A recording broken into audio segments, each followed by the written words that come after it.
Why is the Austrian School of Thought useful for the financial sector?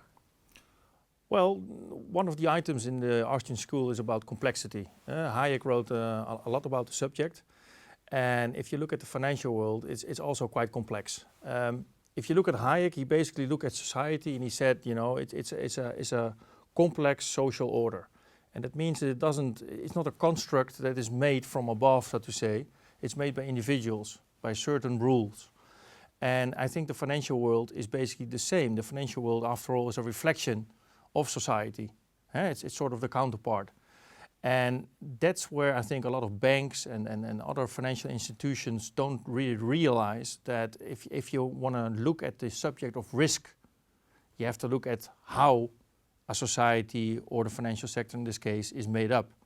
And I think they're making some mistakes. And with that in mind, do you think that complexity theory as a whole is incorporated well in the financial sector? Well, they do have some concept of it, of course, but I think it's the wrong one. To be short, no, I don't think so.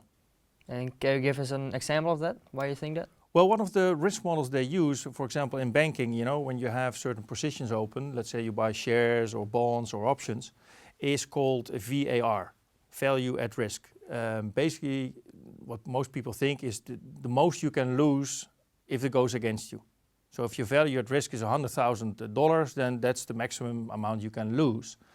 But the thing is, it's with a confidence interval, so 99%. That basically means that 99% of the times, your maximum loss will be 100K.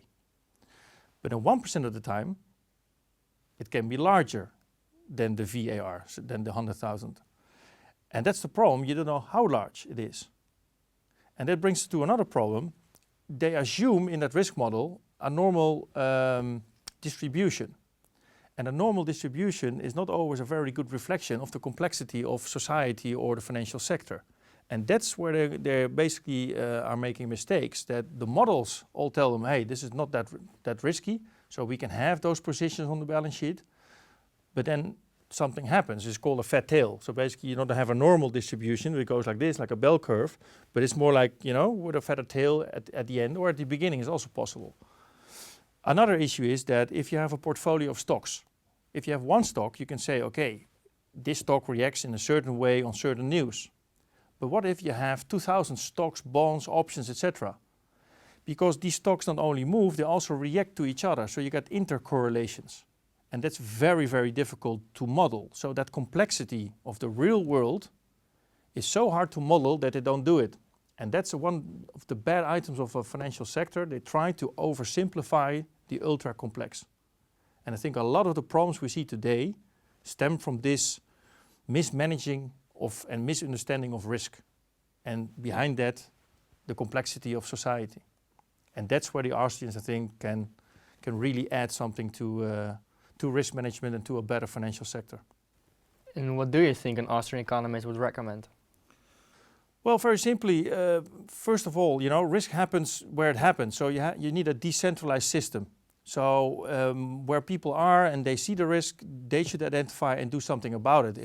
If they can't, then you go higher up. Instead of what they're doing now is top down, trying to control everything by standardized tests or measures. And that doesn't work. You know, risk is always different. So you need a tailor-made solution down to the ground, you know, as close as possible to where the risk happen. I think that's where what should be done in the financial sector. Thank you.